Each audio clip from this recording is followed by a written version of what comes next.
Good morning, everyone, and thank you so much for joining me as we continue our JobSeeker series. If you recall yesterday, I gave you some of my favorite questions that I've received over the course of my career.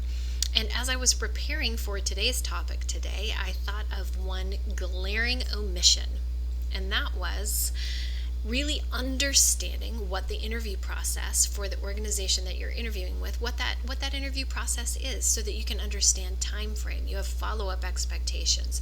So asking the simple question of what are the next steps in your interview process is a very reasonable question for you to be asking as a candidate. You'll alleviate a lot of frustration. You'll also be able to see if the company does what they say they're going to do. Remember, this is a mutually beneficial partnership that you're potentially walking into, and you want to make sure that they're holding up their end of the bargain as well. So employers, this is your opportunity to shine as well. I've also put together some don'ts post an interview. And the first one is don't beat yourself up. Remember, you're going to be doing a lot of interviewing, and every time you do it, you're going to get better and better. Work with a recruiter. Go over the answers with your significant other. Find a way to practice so you continue to hone your answers and refine your craft as an interviewee. So practice does make perfect, but don't beat yourself up if it didn't go as perfectly as you wanted it to. Write them down, practice your answers, and move on, because beating yourself up is going to do no good for your next opportunity.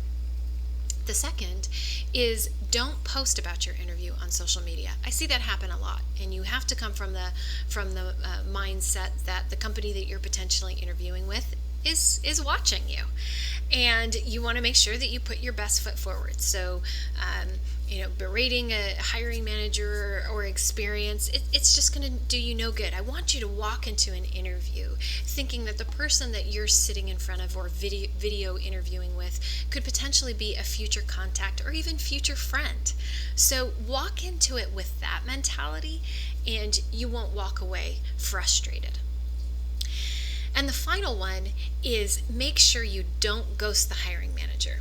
And what I mean by that is, in the event you do get another job, if this one didn't move quickly enough, or for whatever reason, this just wasn't the job for you because you're interviewing the company as well, you want to make sure that, again, the person that you are interviewing with is potentially a networking opportunity or a future contact or a future friend.